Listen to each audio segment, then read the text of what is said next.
Welcome to the Astro Study Room. This is an inclusive space where we can explore astrology together in a way that is slow and fun and intentional. I'm Jordan. I'm a practicing astrologer and forever student and your study buddy of the cosmos.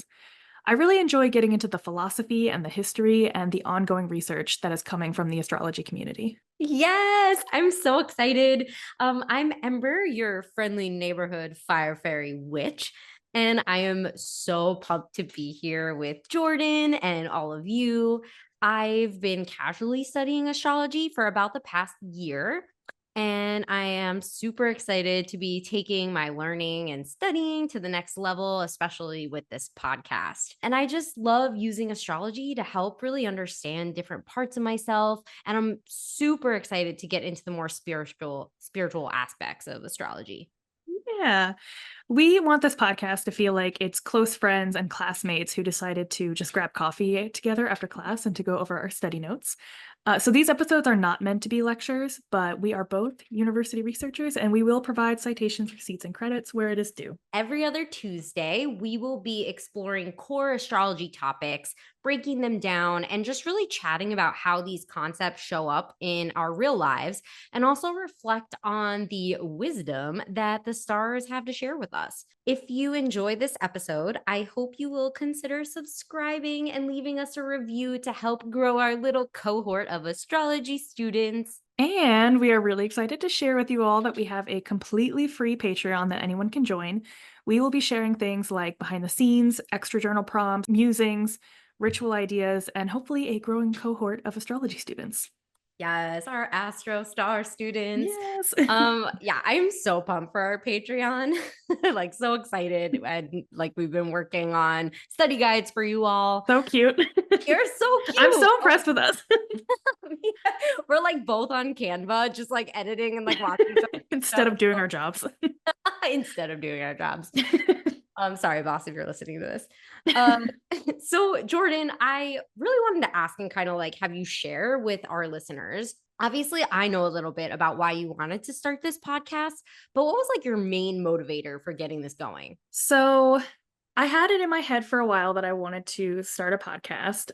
It just felt like the natural next step that everybody does, and it felt like a fun way to get involved in the community, but I didn't know what I was going to do to sort of set this podcast apart. I didn't really want to do just another astro weather podcast. Those are great, but I don't need another one. And I felt like I'm not advanced enough yet to really like be a teacher, but I still wanted to be discussing these things. So I decided, it just hit me one day, like the Astro Study Room, and I was like, this would be a great idea to like kind of like be like a diary, like a learning diary.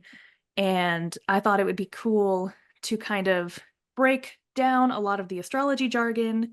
And I love jargon, and so does the astrology community, but it does kind of make the space feel inaccessible. And that is like my number one thing in everything I do, is making information accessible and making the world as accessible as we can. I think I completely agree with all of this. Like I, especially the jargon, it all kind of gets like jumbled in my head.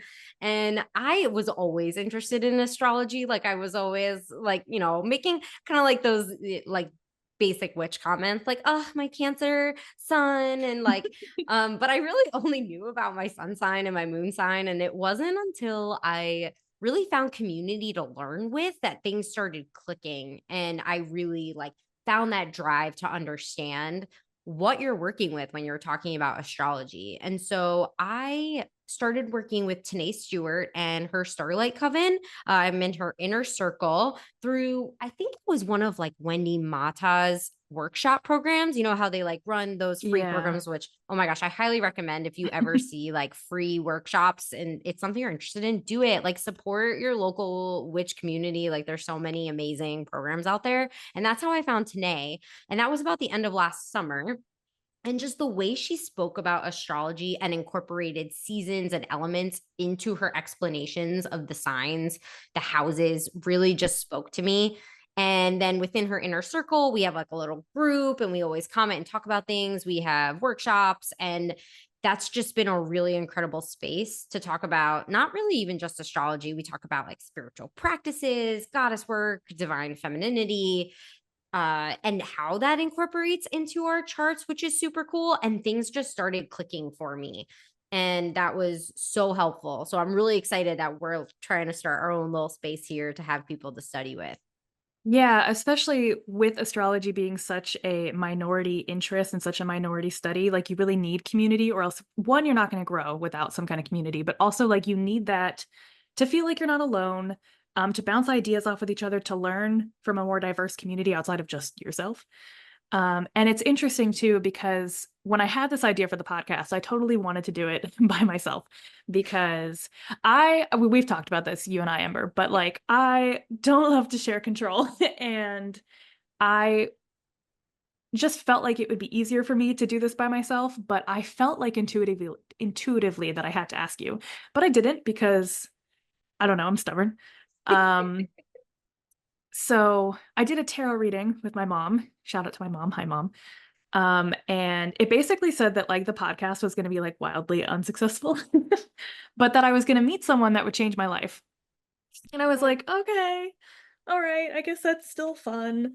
And then I was like, what if it's Ember? Like, what if she's the one who's going to change my life or something?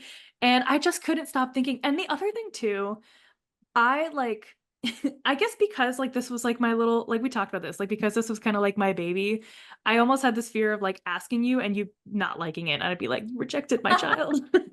um so I decided I was like I'm just gonna ask her, it's gonna be real casual, I'm just gonna be like, hey, you like this, like it's totally fine if you don't, but like if you do you want to join me, I don't know. So then I asked you and you were totally into it at first, and I did another tarot reading and it went super well. So I think having you join this podcast, I mean, it's literally exactly what it needed. It's the thing. I couldn't have enacted the vision that I have for this podcast without you in it. So I'm very grateful that you joined me. Gosh, I'm like blushing so hard right now. You can't see because we're in a podcast, but I'm blushing so hard. No, Jordan and I just have like the best conversations. We jumped on.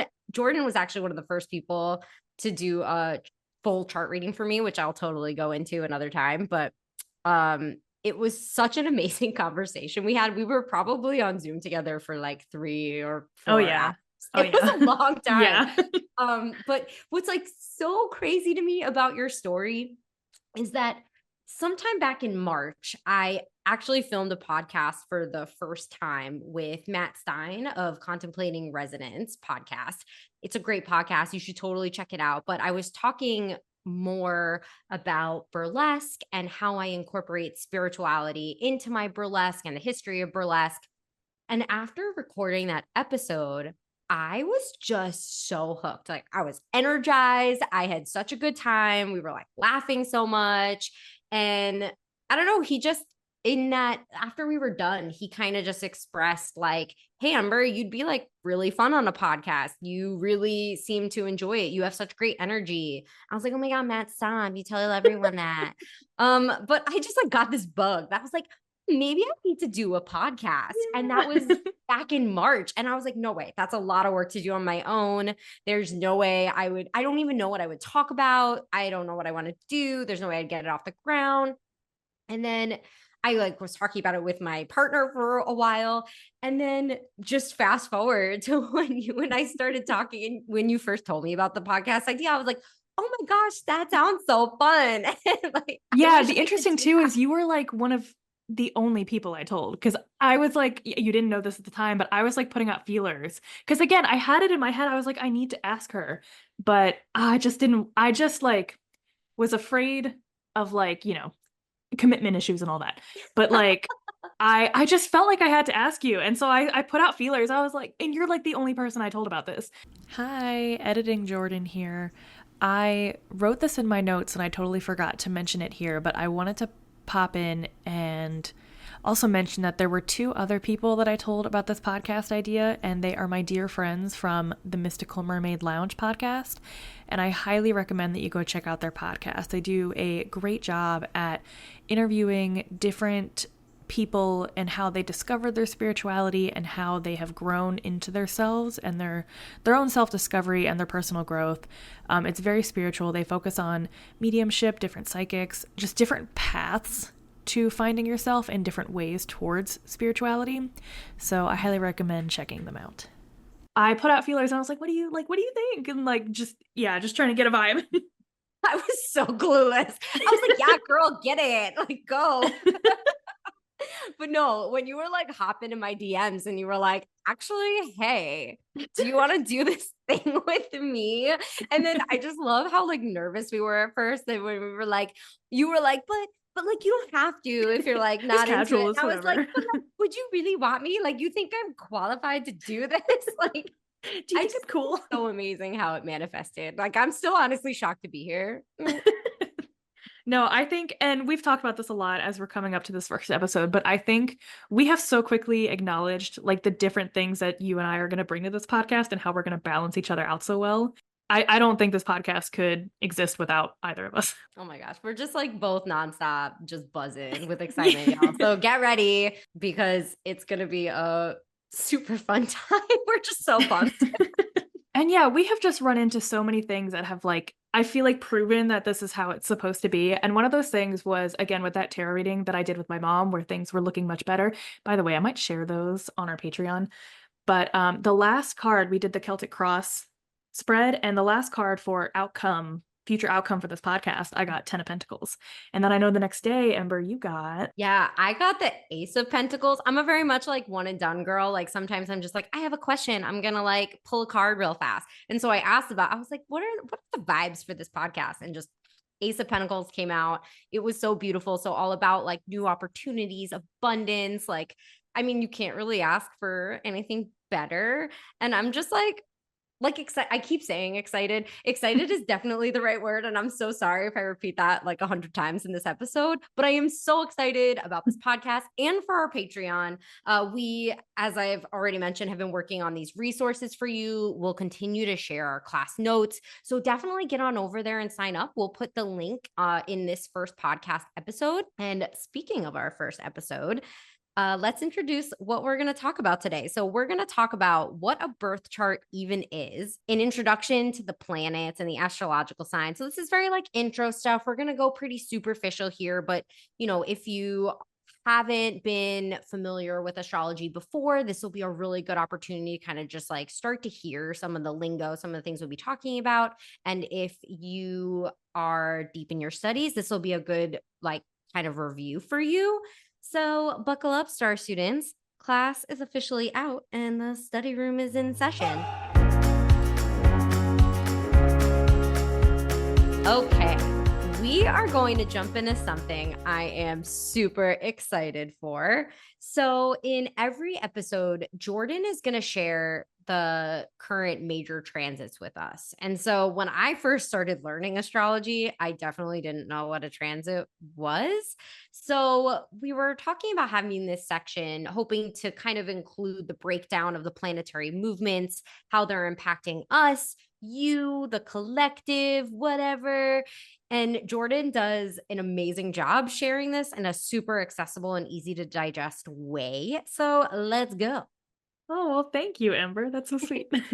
So, when this podcast publishes on June 10th of 2025, Saturn will be 2 weeks into its Aries transit, which means I have officially started my first Saturn return.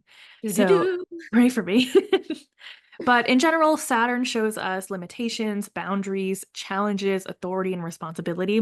So Saturn is the greater malefic. Saturn is seen as the tough planet, the challenging planet. Saturn is in its fall in Aries, meaning Aries is Saturn's absolute least favorite place to be. They do not get along super well together. Aries is a very impulsive and a high energy, go-getter type of feel. Aries is aggressive, but also confident. Mixed with Saturn's cold, focused, and more stable nature, these two energies just don't know how to get along and work together most of the time. And in more traditional astrology, Saturn also rules aging and death, and Aries is very much a sign of youth and new life. So you can see how these two kind of contrast each other in a way that makes it hard to make the magic happen well. With Saturn being in a weakened state, this can weaken structures and boundaries. Right now, I'm definitely interested in learning more about Saturn and Aries throughout history to be able to compare what might happen today for the collective. I know these days people are talking a lot about the Saturn-Neptune conjunction in Aries, or the Great Sextile coming up, where Pluto will be trining Uranus and Gemini, while Neptune and Saturn are in Aries, sextiling them both. And that is a lot of words, and you don't need to know them all right now. First, we're just going to focus on the Saturn-Neptune conjunction happening right now. A conjunction is when two planets are within 10 degrees of each other, and their energies mix together to create like a new flavor. So this is considered a neutral aspect on its own. A conjunction is not positive or negative. It just depends on which planets are talking to each other. With this particular placement, the Saturn-Neptune conjunction, this can indicate disillusionment, maybe especially with one's spirituality. It can be a confusing time to understand boundaries, either your own or understanding someone else's boundaries that they have up. It can be a difficult time to understand expectations or laying out your expectations. It can bring about feelings of depression or a sense of feeling lost. And it can also mean holding your spiritual beliefs to a higher standard. It could mean questioning what you thought you believed, questioning what you thought you knew. It can also mean holding yourself to a higher standard. But in more exciting news, Jupiter has just ingressed into Cancer the day this podcast comes out. I mentioned that Aries is Saturn's least favorite place to be, while Cancer is Jupiter's absolute favorite place to be. Jupiter is the planet of growth, fortune, opportunities, expansion, travel, education, and just all the good things. So, like I said, Saturn is the greater malefic. It's kind of like the big bad planet. Jupiter is the greater benefic. It's the big good planet. Saturn is just misunderstood. You esoteric astrologers. I think and I hope that this is really going to have the potential to mitigate some of the challenging things coming with Saturn and Aries. Jupiter and Saturn will be squaring each other, which is typically a challenging aspect. But some people say that there's no such thing as a bad aspect to Jupiter. I think Jupiter in Cancer is also asking us to create safe spaces, or maybe to rely on the safe havens we've already established. And while Neptune conjunct Saturn can make themes of faith more challenging, Jupiter in Cancer may be asking you to really nurture your spiritual growth right now. It's okay to question your faith and your beliefs, but do so in a way that is safe for your mental health. Yeah. Don't throw everything away because of upcoming disenchanting feelings. Find what feels good for you and go with it. Yeah, I think that's pretty potent. Especially now, I don't know. I feel like summertime for me is always a time to kind of just like sit. I don't know. I just don't really have energy in the summertime. I just want to like be by myself and be outside. And uh it's a really good time for me to reflect on spirituality and just, I think, even just starting this podcast right now, the whole growth aspect to this, there's a lot of like, uncomfortable things that come up, like imposter syndrome and all of that. So this will be a really good reminder to kind of make sure I stay in like that positive space, and try to not let those like back feelings really get in the way. But I was curious, Jordan. So you mentioned like a Saturn return. It is your Saturn return. Mm-hmm. And can you explain like what that means? What's a return, or when like any planet returns to your chart? Yeah, so a return is when the planet comes back to the point that it was at when you were born. So, for example, I have my Saturn at 28 degrees in Aries. And so when Saturn is at 28 degrees in Aries again, that will be like the exact day of my Saturn return. And I wouldn't say, in my experience so far, that astrologers really focus on the return of every planet. Mm. In general, a return is also kind of like it's signifying the end of a cycle and then the beginning of another one. Saturn's cycle takes 28 to 29 and a half years to cycle through all 12 zodiac signs, and the moon does the same thing with days. The moon cycle takes 28 to 29 and a half days, so it's really cool to see how they kind of sync up there. Ooh, I'm super in tune with the moon. I love it. Again, Cancer sun, I guess. But I always follow my lunar return. I'm always like, oh yay, moon's in Yeah, Gemini. and the lunar return can show you, emotionally what might be coming up in the month ahead for you, and it can also show you what you need that month to feel good and to feel safe. And then a lot of people will also pay attention to their solar return, which comes once every year on your birthday. And this can show you what key themes are coming up for you in the year ahead. People do pay attention to their Saturn return, and this is kind of a moment of this. The return, from what I've heard, is that it's a very challenging, difficult thing to get through. But once you get to the other side, you come out of it with like so much more wisdom and so much more growth and so much more maturity. So with this Saturn return, I'm curious, like, what are some of your concerns coming up with like return with the big bad Saturn? So I think like my biggest concern is that I have my Saturn in Aries in Saturn's fall, in Saturn's least favorite place to be. So Saturn is so unsupported here, and therefore it makes it more difficult to work with Saturn. So I'm concerned with that. I do have Saturn conjunct Venus, which can kind of help a little bit. However, Aries is also Venus's detriment, which is also not a great thing. So it's a very unfortunate part of my chart. So I am just a little bit nervous that everything will crash and burn. But No, we are hopefully. gonna support. We're gonna support and love, and then Jupiter in Cancer is gonna like help us. Oh yeah, I got a whole year with Jupiter in Cancer, and that's in my ninth house, which when we get to houses, you'll understand how good that is. So yeah, Ember, with these themes of either disillusionment, disenchantment, questioning your faith, or holding yourself to a higher standard, or finding or needing to create a safe haven, or even looking to Jupiter in Cancer for support, how are you feeling with all these transits? You know, that's such an interesting question because sometimes I can spiral if I know that, like, oh, these feelings might come up. I'm going to just be like, oh my gosh, these feelings are coming. What am I going to do about them? And so I try to, I am definitely more of like on the vibes of, okay, so these are things that might come up. So I think the awareness of them really helps me kind of battle them in a way to kind of come up on top and not let them sort of overtake me. I mean, I'm a very emotional person, 10,000%. And so I think I'm always constantly questioning a lot of things about myself. I mean, I'm interested, I guess I'm interested to see if these sort of themes and emotions will come up for me and where. Just because I don't know. I don't know like where I would be feeling like disillusioned and kind of, I don't know. Maybe it's with my job. I was just about to say, I have an idea. Maybe it's with my job. If you guys don't know, I'm a veterinarian by day. And I love my career very much. I love where I work. Where I work is amazing, but you know, it's hard. It's hard sometimes. Yeah, and you have Aries in your fifth house, I believe, right? Yes. Or no, you have Aries in seventh Oh, house. Never mind. seven. Uh, Aries. Yeah, and then Aries. too, you have Cancer in your 10th house, right?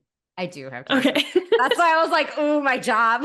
Yeah, so that would be a good indication for your career too, with the square to Saturn in your seventh house. I would actually see that that could be taking up a new business partner.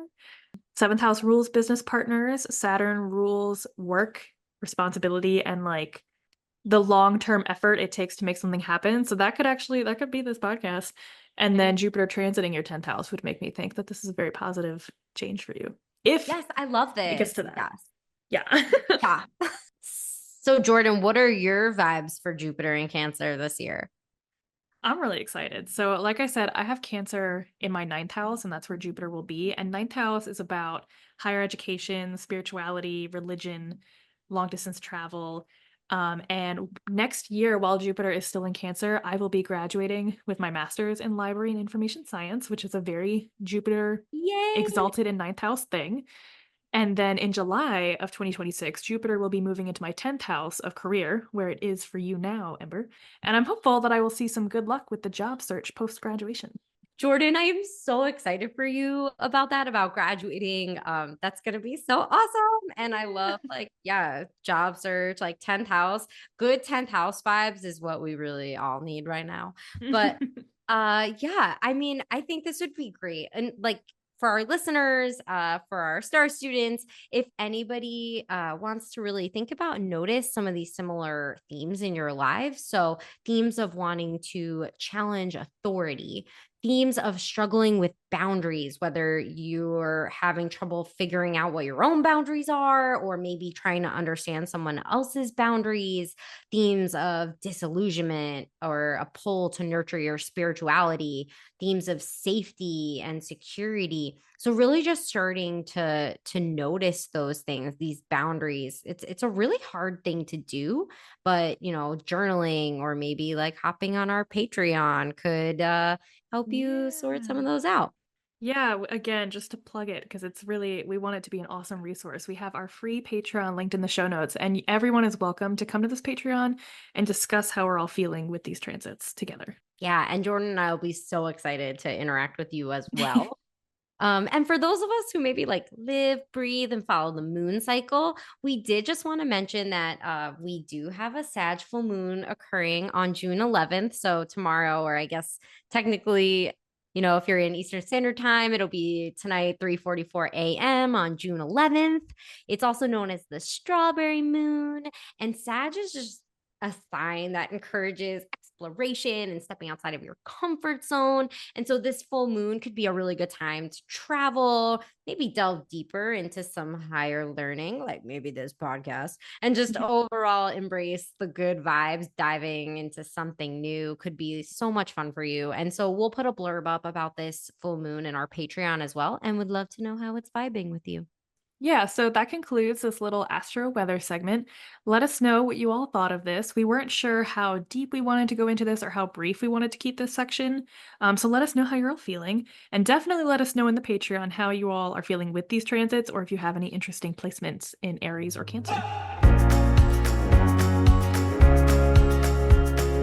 Okay, so let's talk about what a birth chart even is. Your birth chart is a snapshot of the sky the moment you were born, like an energetic starting point. Exactly. So imagine for a moment the sky is frozen in time and we just took a screenshot of it just like that. So it's like your soul's cosmic blueprint and really just shows where all the planets were in the sky the minute you arrived Earthside, but from the perspective of your exact location where you were born. If you have ever had a birth chart reading before, you know the information you provide is typically your birth date, the time you were born, and the location you were born. Many times people may not know their birth time, so, how much does the actual birth time really matter? And to be honest, it matters a lot. Without the birth time, we can still see how the planets are expressing themselves through different energies, but we won't be able to see the houses without your birth time, which leaves out the ability to predict anything using your chart, and we won't be able to see where energies are taking place in your life without being able to set up the houses. If you do not know your birth time, there is a process in astrology called like birth time rectification. If you decide to do this, basically what I understand is that they will pull up a bunch of different charts that could potentially be you, and they're going to ask you a lot of deep personal questions about your life, and they're going to use your answers to determine which chart is yours. If you do decide to do this, I highly recommend Candace Marie from Beyond the Veil Tarot and Astrology. I've also heard, Jordan, and I'm curious what you think about this, that some people, like if you really can't, or maybe they can't afford a reading like that, to use the exact time that the sun rose on the day you were born as your chart and see how that vibes with you to kind of just like represent like, oh, this is like the beginning of the day. This was like the beginning of my life kind of situation. And I think like, take it, you can kind of pick and choose like what resonates with you. But I've also heard that as an option for people who may not be able to like explore so much yet into. That's interesting. I haven't heard that before. I have heard of noon charts where for people who don't know their birth time, will just use noon of the day they were Okay. born. I will say, like, I don't think there can be much, I don't know, I don't want to like say validity, but I feel like the birth time is so specific that if you are just guessing, I don't know. It's going to be hard to really know if you're getting anything out of it, but like you kind of said, Ember, like take what resonates and like leave the rest. I support anybody doing that in any way that they want to. So if you just want to play around, and you could even, because the sign changes about the rising sign changes about every 2 hours. So if you just want to like literally pull up every birth chart of that day, have fun with it and just figure out which one you like the best and, live your life to its fullest. No, I think this is really why I love astrology because like you said, the birth chart can absolutely shift the birth time, not the birth chart. The birth time can absolutely shift your entire chart.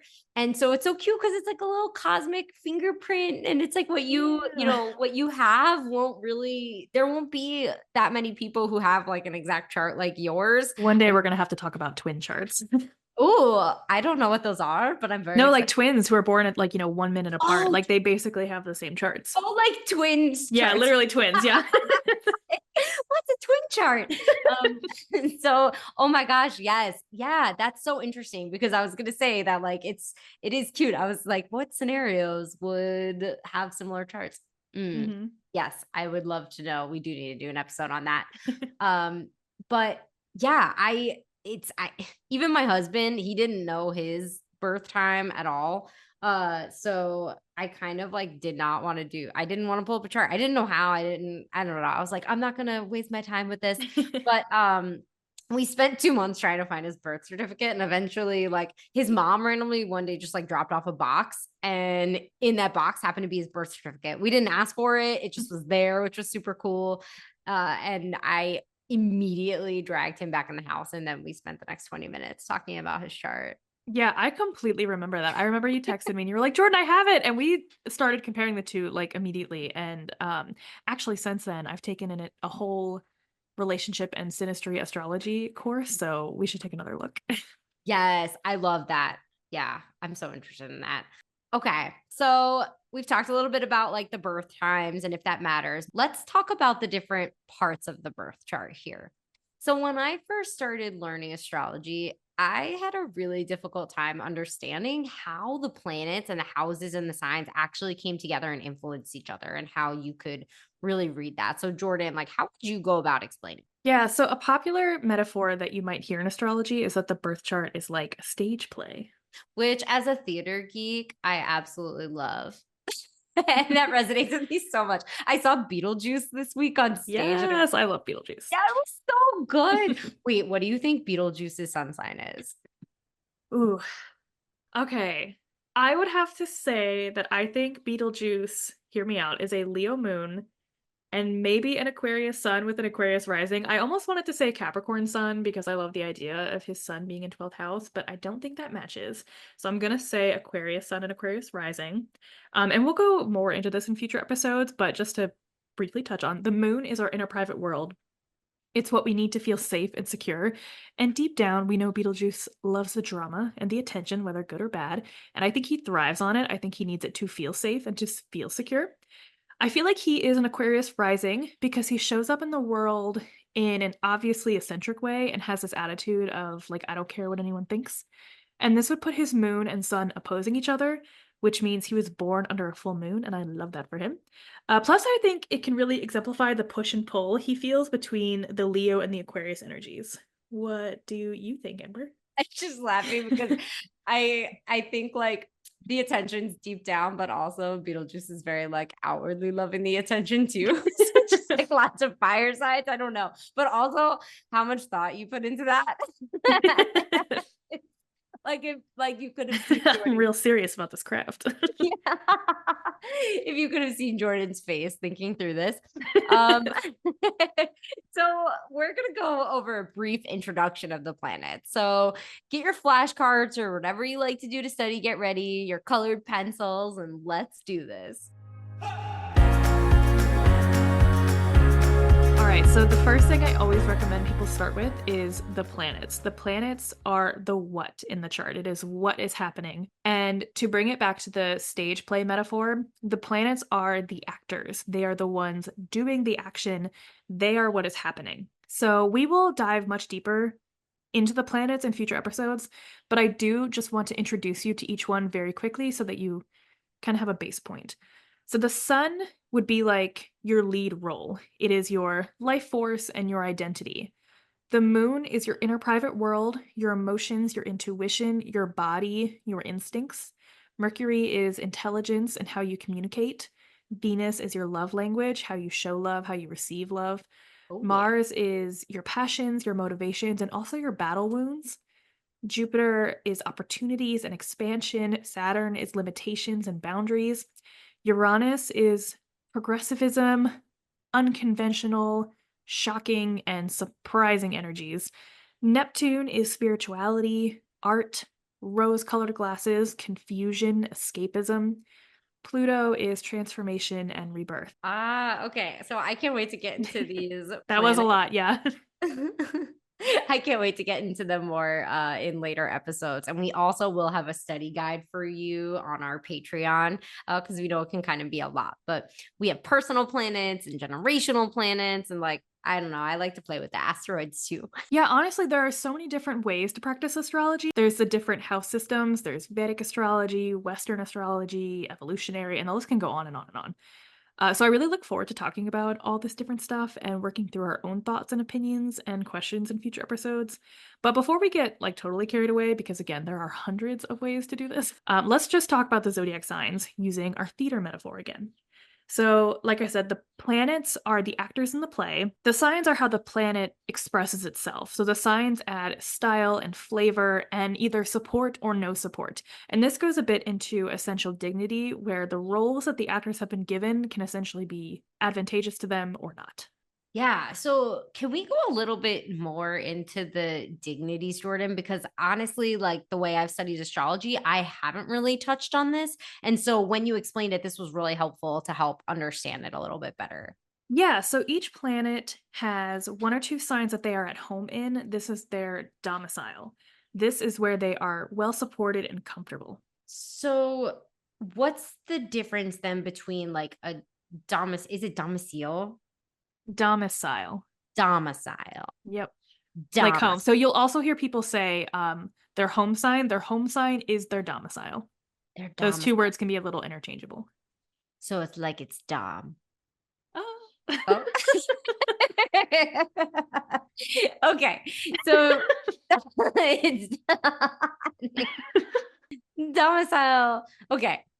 So what's the difference between domicile and exalted? Because I'm more familiar with the exalted term. Oh, interesting. So as I'm going to keep doing, let's bring it back to that play metaphor. When a planet is in their domicile, this is like the actor being typecasted. So you know that they're going to do a good job in this role. It's not exciting. You've seen them do it before, but it's dependable. You know what you're getting. Whereas Exalted is the planet's favorite sign to be in. They are the most supported here. They have the best cast that they're working with, the best director, the best budget for makeup and hair, and this planet can really function at their complete best in this role and in this sign. When an actor gets that exalted role, this is like the award-winning, career-defining role. Everything falls into place, and the actor simply just gets to shine here. Okay, so all right, let me see if this tracks. So if I took the sun and plopped Mhm. it into Leo, it's confident because like, we know the sun loves Leo. It's like it's a little Mhm. home studio place, but we sort of expect it to be there. But I guess if you took it and put it in Aries, which is like where it's exalted, right? It's like Mhm. that's its like award-winning Oscar nominee level. Yeah, exactly. Because when the sun is in its exalted sign, which is Aries, it has all the support and opportunity and essentially the privilege it needs to live to its fullest potential. I love that for the sun. Heck yeah. So then each planet has one or two signs that are considered their detriment. These are the signs where the planet is less supported and a bit less comfortable, and each planet has one sign that is their fall. This is where they are very unsupported and just don't know how to act here. Being in their detriment is like taking on a role that they have been afraid to try. It's uncomfortable, but there's a lot of opportunity still to sink or swim here. It doesn't feel like a lost cause here. When an actor gets a fall role, this is like being miscast. They got a role that does not play to their strengths. The director is unsupportive. The cast doesn't get along. There's Mm, no hair and makeup team. There's no budget for wardrobe. And sad. really, it is up to the actor alone to figure this out. So it's not, I wouldn't want to call it a hopeless case, but it can really be challenging to do well in this role. So is it fair to say that I'm in my detriment taking on a podcast role? See, I know you're expecting me to either laugh or simply defend you, but me being who I am, I'm actually going to bring this to your chart, Ember. Oh gosh. So you have your chart ruler in Gemini, and Gemini is a sign of the communicator, the small talker, and the one who charms every single person in the room. Oh gosh. Your chart ruler happens to be Venus. So aside from Venus being your chart ruler, Venus is also how we connect to other people. And Venus in Gemini tells me that you are a charmer, No. that you can attract a wide range of people. And this is a great indication for a podcast host, I would say. On top of that, my lovely friend, you have your south node here. So your north node is in Sagittarius in your third house. And the north node can be where you feel stretched and outside of your comfort zone, but where your soul and your spirit is pushing you to go. And Hmm. also, third house is about communication. So another little dip into communication talk. So I can see that podcasting may feel like it's out of your comfort zone, but you have no indications of this being a detriment for you. Mic drop. Jordan. Oh my gosh. Okay, you're so good at this. And I'm blushing. I've I've been blushing on this podcast. No, that is okay. I guess I have nothing to say to that besides thanks. Okay, so people may be a little bit more familiar with our next topic, and these are like the representations of the signs. But we really did want to go through them all just so we're kind of on the same page for future episodes. Again, so it's like a little bit of a review with plans to really dive deeper into some of these in the future. So we're going to go through them in order from the beginning of the zodiac wheel. So our first sign is Aries. So Aries are bold and confident and instinct driven and just blaze ahead fearlessly, but can definitely struggle with an overactive ego. I know some of these people, impatience and impulsiveness. So Taurus is our next sign. They're very grounded and steady and like to make things very beautiful, but can also be very stubborn. Jordan, and I do have a overindulgent. Taurus moon. And overindulgent. I love your stubbornness though. Gemini. I'm So also a Gemini. yes, I Gemini moon, baby. Gemini is curious and quick-witted, thrives on connection ideas. We're also gorgeous people. Mm-hmm. And information can also just really become like super scattered and inconsistent and insincere. And I realize as I'm talking and just like mentioning stuff that that's kind of how I sound right now. So Cancer is actually my sun sign, as I've mentioned probably 10,000 times in this podcast. Cancers are deeply nurturing. They're very protective and emotionally attuned, but they can be overly defensive and a bit clingy. Which is also me. Leos are creative and dramatic, romantic. Leos really inspire the authentic self-expression, but can also come off as a bit prideful, vain, and definitely requires external validation. So words of affirmation is their love language. And then Virgos, thoughtful, detail-oriented, refined, but Virgos can really get lost in their perfectionist standards and start to over criticize everyone and everything, as including themselves. So next we have Libra, and Libra is graceful and diplomatic. Libra is beautiful. Libra seeks balance and beauty in everything, but can oftentimes get lost in needing to people please and being too indecisive. Scorpio is intense, transformative, investigative, hungry for control, truth seeking, but also jealous, controlling, untrusting, and sometimes a bit too intense for most people. A lot of my really, really close friends are Scorpio suns, and I feel I'm a like Scorpio rising. yeah, oh my God, I feel like I vibe with Scorpios that I think it's because I actually vibe with, oh, I just shook my camera. I vibe with Libras. I know you're a Libra rising, and yes, like all of my close friends, a lot of them are Libras. that's so Libra interesting. suns specifically, so it's interesting that Oh my you God. have Yeah, Scorpio no, the sun friends Scorpios, I and a think I Scorpio just want to rising. like take them in and hug and hold them. Yeah. So then next is Sagittarius. Sagittarius is the adventurer and the explorer. They are optimistic. Sag loves to broaden their horizons and expand their mind. And a big thing for Sag is always chasing freedom. You cannot hold a Sag down. But that all leaves Sag to be a bit overly blunt. They exaggerate a lot, and they're definitely non-committal. Capricorn is disciplined, ambitious, patient, and strategic, but can also be quite the late bloomer. They're known to be cold and rigid and fatalistic and too concerned with status. Aquarius is an innovative, progressive genius. Aquarius loves to come in and change everything and strive for a better future. Yet Aquarius is also oftentimes detached from emotion. They're also cold, like Capricorns, and they can be seen as overly eccentric. Pisces, our last sign in the zodiac, is compassionate, imaginative, spiritual, charitable, and artistic. And Pisces is also known to overindulge in escapist habits or fall into depression when engaging with the real world. And they are very vulnerable to manipulation as well. Oh. Poor little Pisces babies. So let's go back to that sun example that Ember was using. As we said, the sun is at home in Leo. The sun is unchallenged in this role. It's comfortable. You know exactly what you're getting. The sun is flashy and romantic and loves to be center stage, just like Leo. The sun is in its detriment in Aquarius. The sun really wants to be liked, and Aquarius just isn't really concerned about being liked.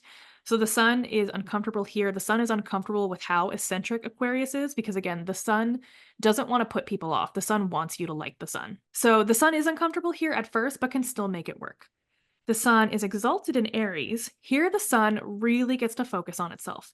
It gets to be bold and in charge and courageous and action oriented. So it gets to be itself, but also have that push and that energy to get done everything the sun wants to do.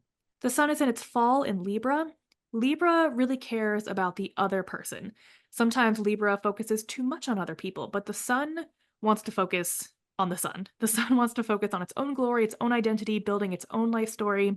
So it can be difficult to blend the energy of the sun with Libra. Yeah, I think it's really fun when we start to connect these pieces because of the nuances of things like how you communicate, sacred gifts, challenges, relationship dynamics. Like literally looking at your chart can shed light on so much of your inner and outer world.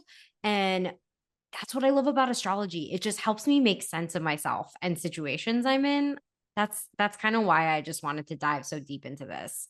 Yeah, I'd actually love to hear if you have like an example of a gift or something astrology has made you realize in yourself. Oh, that's a good question. So, okay, let me think about this. Okay, so I've like super honed in on priestess energy in my chart. So, with Pisces in my sixth house of daily ritual, I always, like we talked about, Pisces is that like dreamy, spiritual, out there vibe. And I've always really been like drawn to the spell and ritual aspect of witchcraft. I've incorporated it into my like day to day. And then with Pisces, I also have Vesta, which to me is like the asteroid of devotion and sacred spirituality and just also more priestess vibes. And so knowing that, I kind of gave myself, it kind of like put together these reasons for me of like, oh, this is why having daily rituals, whether it's like pulling an oracle card or doing meditation, really creating those daily routines around my spirituality has become very second nature to me. And I love just understanding that about myself. And I think claiming the title priestess wasn't really something I was comfortable or ever even thought about doing. But once Mhm. these pieces started falling into place, the term priestess felt so natural. And I know we talked about this a lot. So Jordan and I both are part of we just did a program with Elise Wells from Seeking Numina, the Red Thread. It was absolutely incredible. Totally follow Elise. Like we had She's got such another one coming up this summer. The yes, Sacred Wild yes, Priestess, actually, is what the it's called. Sacred Wild Priestess, absolutely. But that's how actually Jordan and I met. Yeah. But yeah, and I think going through that and then also being able to take it back to my chart, I was like, oh, hell yeah, I'm a priestess. Like I am a priestess of the land. I'm a priestess of Anana. Like I am so much more comfortable with this term and it feels so validating for me. I love that. That's awesome.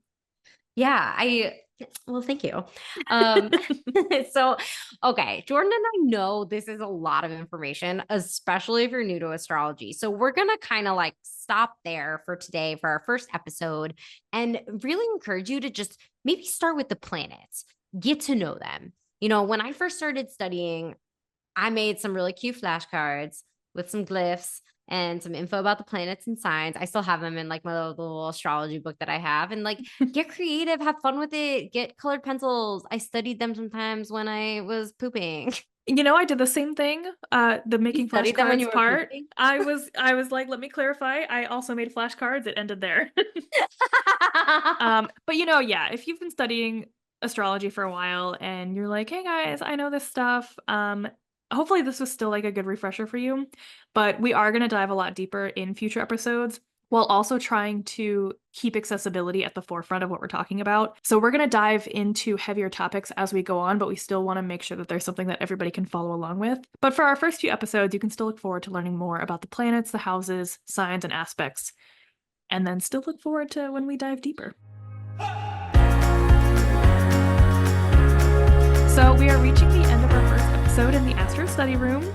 Yay. We want to finish off each episode by leaving you all with something to do and something to reflect on. Yeah, so if you're open to it, sometime in the next 2 weeks, set yourself up a private space to just be with yourself. If you have an altar and you're into that, go outside. Like, even if it's just 15 minutes, if you're able to just take that time and really think about what you want to understand about yourself and how you think astrology can help with that. And so you can write your answers down, you can speak them out loud, you can talk about them in your head, whatever works for you. But we can also talk about this as well over in the Astro Study Room's free Patreon. So for something to do or practice in the near future, actually pull up your birth chart if you haven't already. If you're already familiar somewhat with your chart, spend some time just looking at it. And, what parts of your chart do you feel most drawn to looking at? I kind of see this as like, what part of your chart are you feeling intuitively pulled to study? For me, I would literally look at my chart and I'd be like, which part is attracting me right now? So why do you think you're being attracted there? What do you think is going on here? If you are totally new to birth charts, you can go to astro.com and put in your birth information. It's totally free and you can see your chart.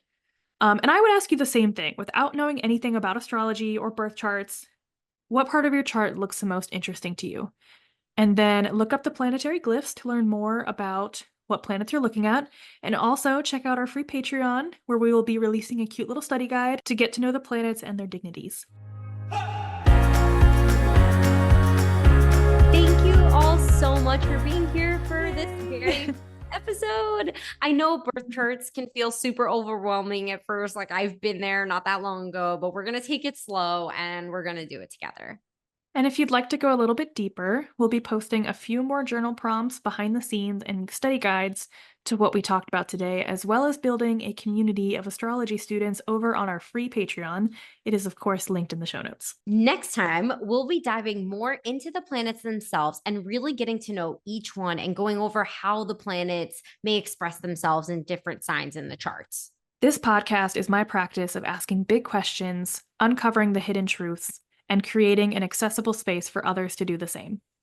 And I'm so grateful to be here with Jordan and all of you, getting to practice and work on my own skills as a budding astrologer and learning a little bit more about myself and all of us in the process. I'm so glad you joined us, Ember. Thank you all so much for being a part of this, and we'll see you back in the study room every other Tuesday.